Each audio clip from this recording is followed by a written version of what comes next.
Welcome back to my channel. I'm Angela, your ADHD accountability partner, and thank you for being my ADHD accountability partner. And maybe if we combine forces, we can figure all this out.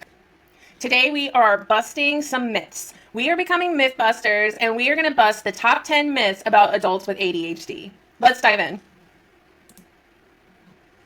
So myth number one is that ADHD is just a childhood disorder, and that is not true.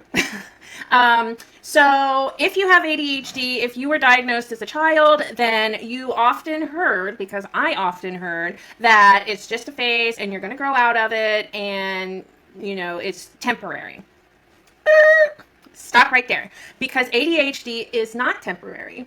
So what we have done is established routines, schedules, and systems that work for us to better manage our ADHD. It's not as visible as it was when we were children. We're not climbing on furniture. We're not sitting there like running around in circles anymore. However, we still have to manage it. We walk into a room, we forgot what we came in here for, which everybody does that. However, it's more heightened for adults with ADHD. So that is myth number one. It doesn't go away, but we do kind of figure out along the way how to most manage it so that we're able to succeed with everybody else who is neurotypical. Myth number two, you can't have ADHD if you are organized and successful. Also false. So I have ADHD. I have been diagnosed since I was 14 years old, so I've had a little bit longer to adjust to the fact that I have ADHD, also avoid the fact that I have ADHD, and one of the ways that I cope with my ADHD is by forcing myself into situations that are uncomfortable or overwhelming. One of those being I became a professional organizer. So I used what I learned through my life, things getting out of hand, life getting out of hand, household getting out of hand. And I used that in a way that I forced myself to become organized. And then I use those skills that I learned to help other people that are in my situation, whether they have ADHD or they just are so busy and they can't keep up with life, because that also is happening. I just kind of dive into things that overwhelm me, that scare me, in order to get through those barriers. So just because you're organized or successful doesn't mean you don't have ADHD. It just means that you've gotten to a place where you're able to manage your ADHD, especially for people looking at you. It might not feel like you're managing your ADHD, but you're able to disguise that. Which brings me to another point, is that I grew up trying to fix my ADHD. I grew up trying to hide the fact that I had ADHD. I grew up trying to morph myself into somebody that was learning the same way as other students, working the same way as other employees. And that did not work for me because I'm not that person. The whole fake it till you make it. I've said this before and I'll probably say it again. I'll probably do my own episode about it, but I think fake it till you make it is actually detrimental to our well-being, because I faked it and I made it and I was miserable. So just because you look like you've got it all together, it doesn't mean that we do have it all together. And there are times that we do perform extremely well. I will go for a block of time, weeks even, where I'm like, bam, bam, bam, got this. And then I'll have a flare up, is what I like to call it, where everything just caught up to me and I'm no longer able to delegate my mental functions the way that need to happen. And that happens, especially after multiple days or weeks with having it all together. Myth number three, everyone gets distracted sometimes. Absolutely. 100%. Everyone does get distracted sometimes. However, if you have ADHD, it's chronic, it's disruptive, and it's exhausting. Okay? So, yes, everybody gets distracted, everybody zones out, everybody loses their train of thought. That is 100% normal. However, it's a bit different for us because the overload is so much, so often. When I am working on a project and I really need to focus, I turn on music and also an audiobook or a podcast in my ear. So I'll have music playing in my area, and then I'll also have either a book or a podcast playing in my ear. And I have found that those two things, having multiple audio in my brain when I really need to focus, is beneficial because it blocks out my thoughts. So yes, everybody gets distracted, but everybody doesn't have to work so hard to stay focused on a single task for an extended amount of time. And it does disrupt our relationships, our careers. It does affect so much of our daily lives that comes easier for neurotypical people, and it can be disheartening. It can be distracting. Go figure. But I have felt so many times in my life, and I still do, and I still will feel so disconnected from the people around me just for being different, not being able to remember little things. But man, can I tell you how much I do remember? Like random stuff, I remember. Some of the smaller stuff I don't remember, and that can be frustrating for myself and also the people around me. Myth number 5. Myth number 5. ADHD is just an excuse for being lazy. The amount of times I've heard this, the amount of times that I have had a problem getting started, staying focused, etc. And somebody has been like, Angela, have you taken your medicine? Angela, this, like it's some magic pill that's just going to cure me. Please, please. Yes, I have taken my medicine. However, it's not laziness, people. It is executive dysfunction. Now, if you're curious to know what executive dysfunction means, let me tell you. So, Google says executive dysfunction is a range of behavioral symptoms that disrupt a person's ability to manage their own thoughts, emotions, and actions. It's a term used to describe difficulties with planning, organizing, prioritizing, and completing tasks. So, it's a real thing with a real definition. It's not just an excuse for being lazy. When my house was really out of hand, I was working 9 to 5, 2 young kids. I had them 13 months apart. It wasn't on purpose, but it was a blessing. But it was chaos. Okay, can I tell you? So I had 2 young kids working 9 to 5, commuting to work, which was an hour because I live in the suburbs of DC. So traffic was insane. So 1 hour to work, 1 hour home, 8-hour workday. So I get home, it's dinner, it's bedtime routine, it's this, it's that, it's visiting with my family, right? So things fell behind, and would get so bad. I would walk into a room like, this room needs to be dealt with, but where the heck do I start? Where do I start? And not being able to decide where to start, not being able to process what the top priority is. Okay, Angela, get all of the trash out of here first, and then put all of the clothes somewhere then, and then start getting into the what I call doom piles. I know we've all heard about doom piles. Start working with the doom piles, figure those things out.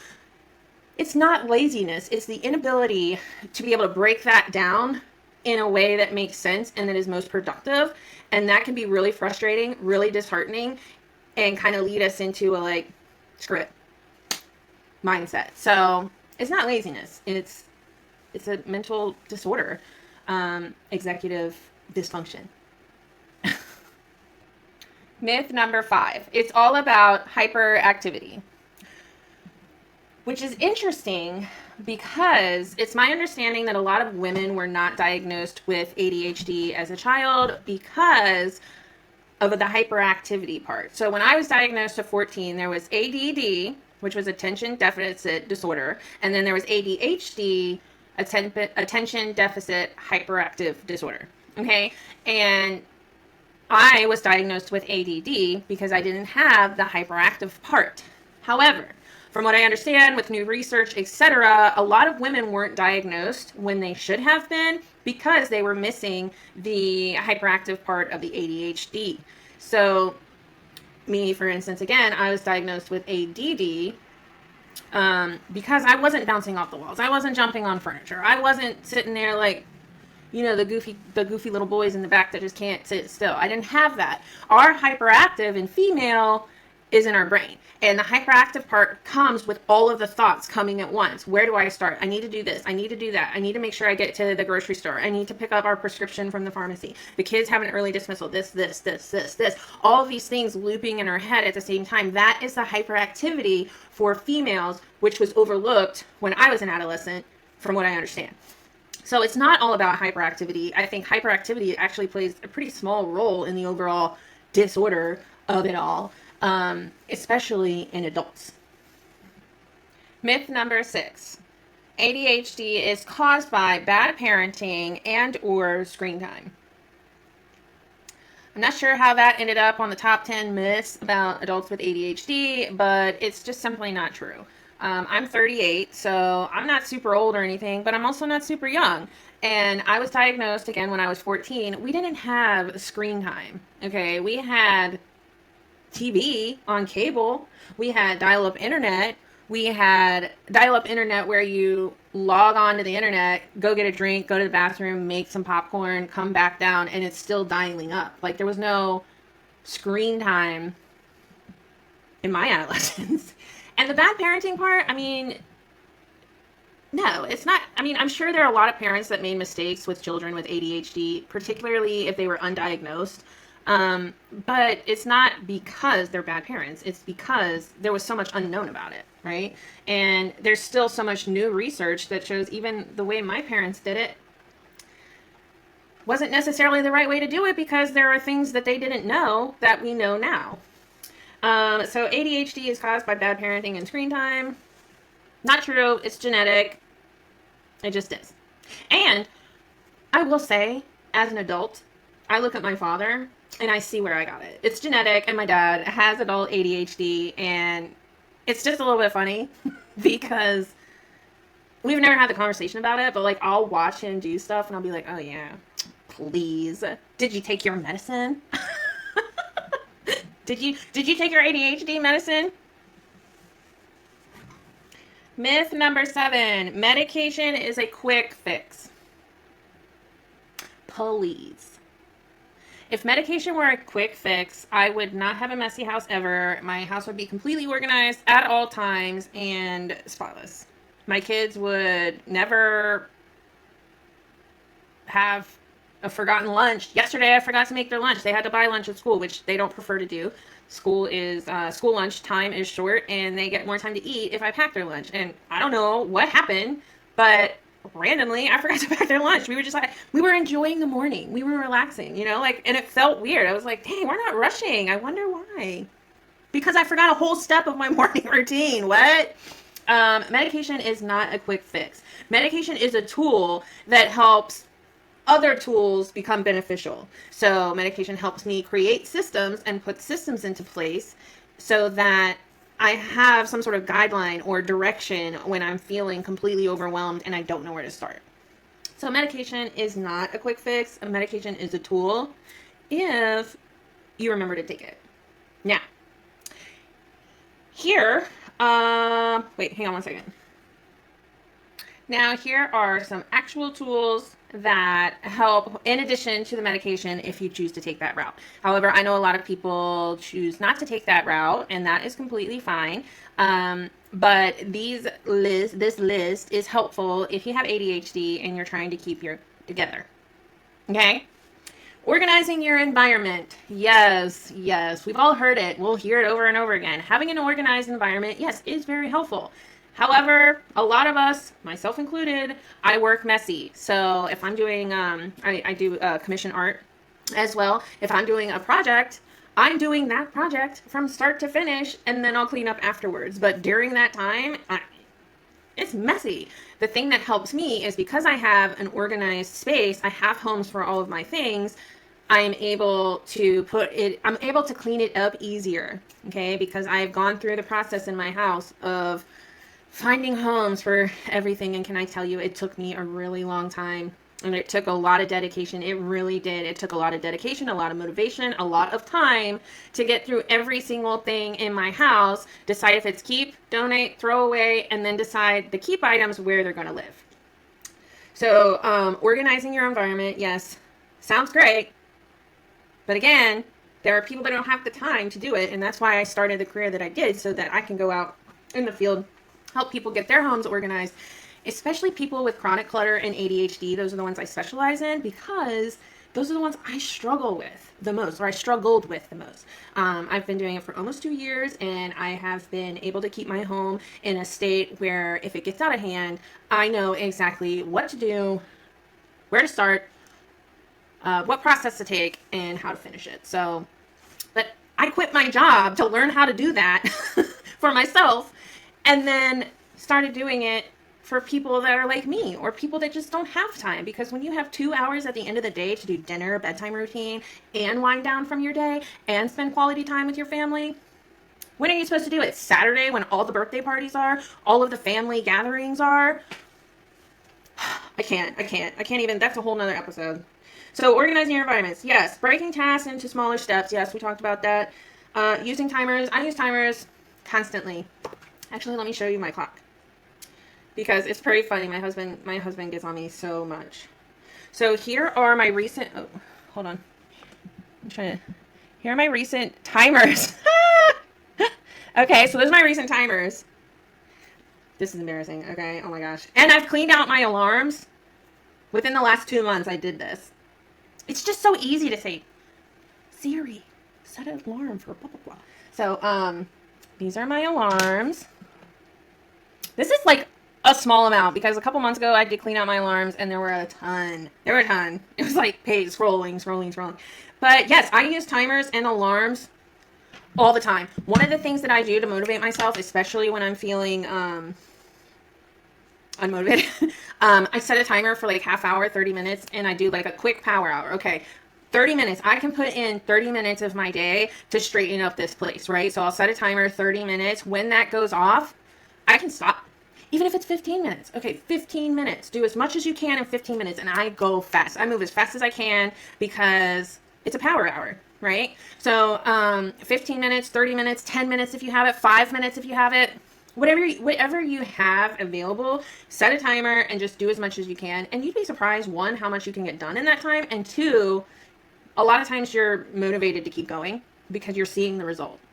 For instance, when I have a client, I go in, usually it takes multiple days depending on what I'm walking into, but they see a result in the first day, and already such a weight has been lifted off of their shoulders. So a lot of times my one session with them will be enough to motivate them to keep going. They don't have to have me come back and pay for me to be there multiple days. A lot of times I'll go in for one session, and then they'll see that result, and they'll have such a relief, and they'll see that it is attainable, and it'll motivate them to keep going without my help. And you know what? I'm cool with it, because you know what? It means I gave them what they needed to have more peace in their home.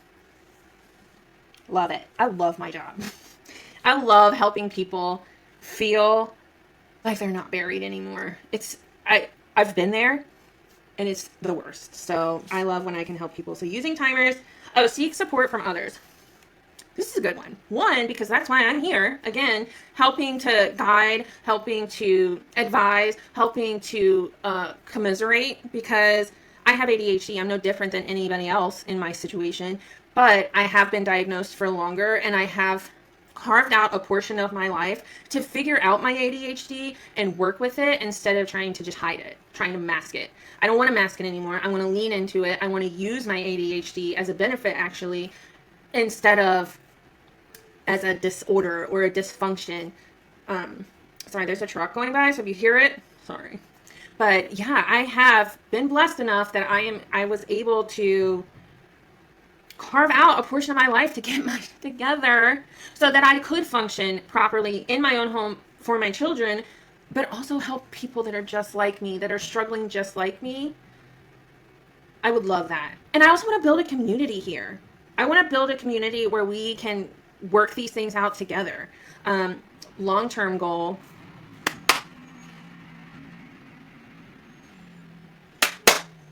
Someone said if you clap while you're editing, it makes this big jump in the edit. If you need to cut that part out, it kind of shows you where that is. I'm going to stop this because, I'm just going to wait for him to go by. Can you hear my ADHD is working today, baby?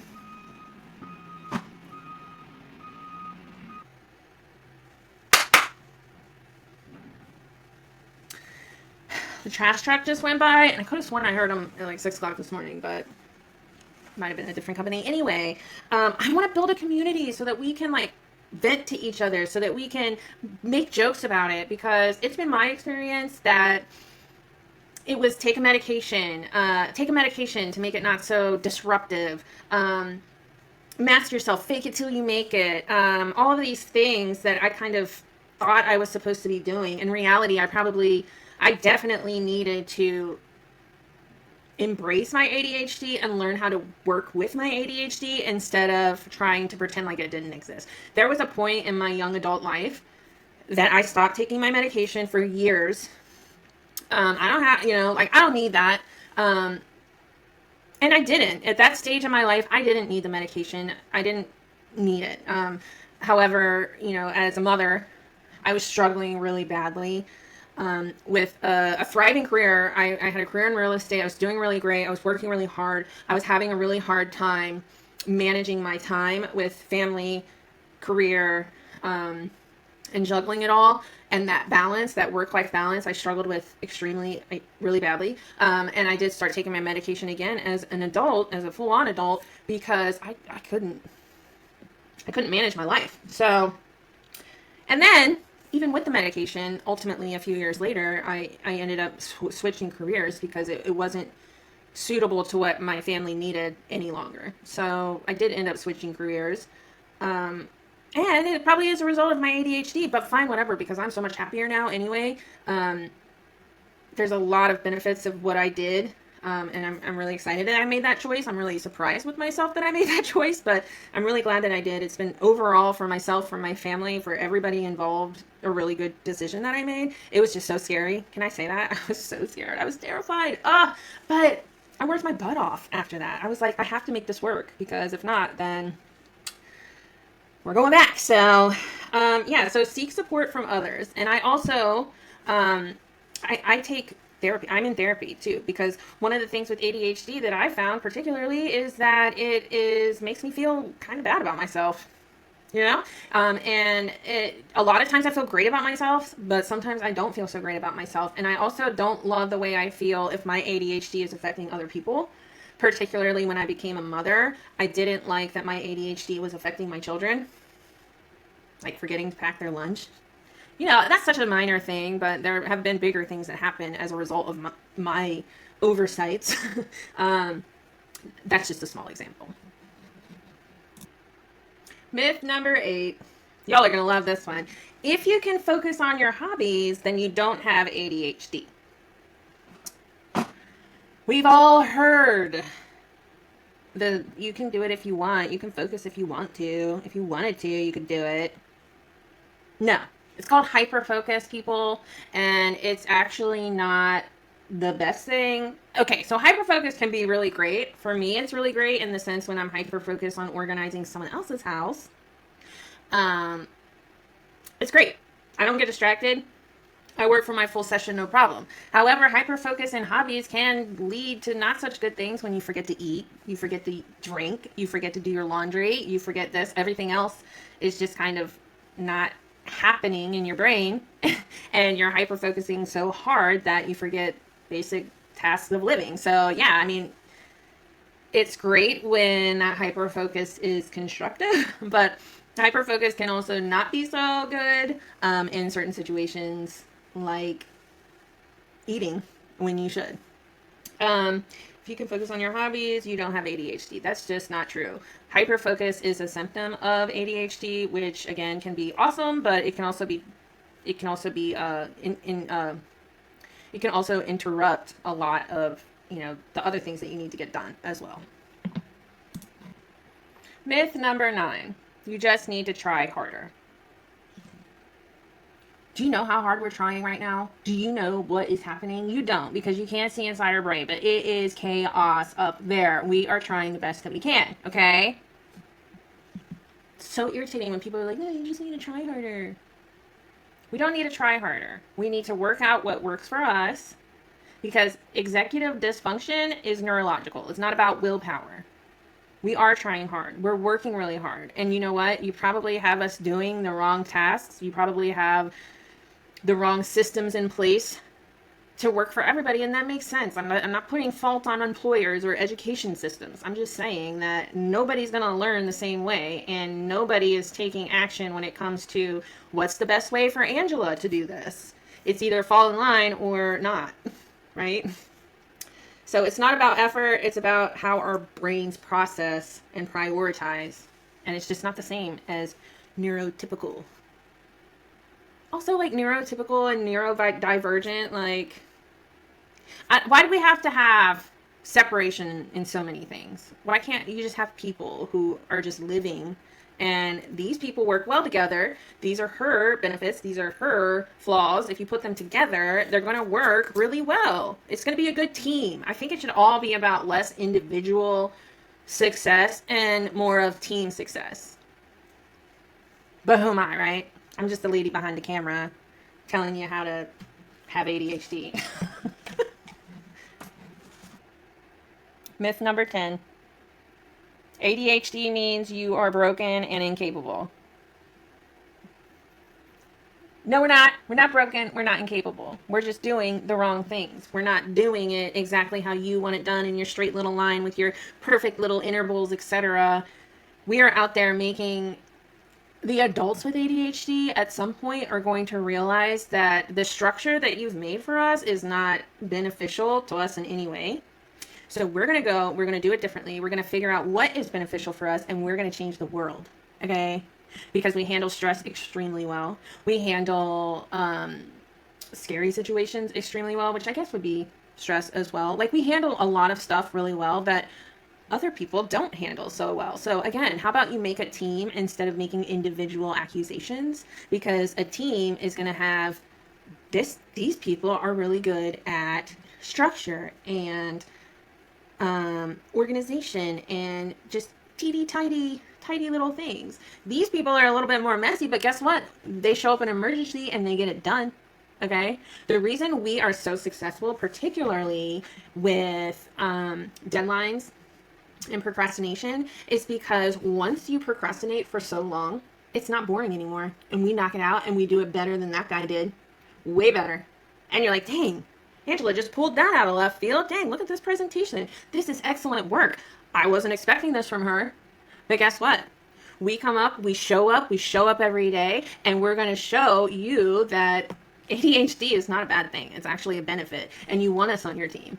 Because when shit hits the fan, we're the ones that are going to be able to solve all your problems, fix it, put it back together, and then help you create solutions so those problems don't show up again. I'm just saying, we are needed. You just don't know we're needed until we're needed. And then we show up. And we show you, don't we? Don't we show them, guys? I love it. I love that feeling. Best way to get me to do something is by saying that I can't do it. I can tell you that. Most of the things that I've worked the hardest at have been to prove to myself that all those people were wrong. Maybe not the healthiest way to go about it, but that's what works for me, and it feels great, I have to say. So those are your top 10 myths about about adults with ADHD. If you heard something that you've heard that people have told you or that you have believed about yourself, don't worry, because we are here to unlearn a lot of the things that were pushed at us in most of our childhood and even young adult life. We're here to unlearn those things and to learn how to use our ADHD as an asset instead of as a problem. Okay, that is what my goal is with my channel, is to help people like myself feel better about themselves and understand themselves more so that they can be more productive, and show all those people who said we're incapable, we're too lazy, we're not smart enough, all of those people, we're going to show them. And I'm here to help any way I can, to guide and to encourage, because one of the things that ADHD brings on is a lot of discouragement. So I hope that my channel can help you. I hope that you've listened to these myths and realized and believe that they are not true, and that we are just as capable, if not more so, than a lot of these neurotypical. There's nothing wrong with neurotypical. It may sound like I have a problem with people who are neurotypical. No, what I have a problem with is people underestimating our worth and quality due to their inability to adjust to something different. So, if this video speaks to you, if my channel speaks to you, please like, please comment. I would love a conversation. Please let me know what you want to see next. I really am excited to go into some rabbit holes and to figure this stuff out and to really hyper focus on my ADHD. And if you have something you've been curious about, let me know. I'll do the research since you don't have time. Okay. So thank you again. Thank you for coming. Thank you for watching my video. Please share. Please let your friends know that there is a community being created just for them and for you. Thank you again. I hope you enjoyed this video. I hope you're walking away with some motivation, some excitement about the horizon. Have a good one. Bye.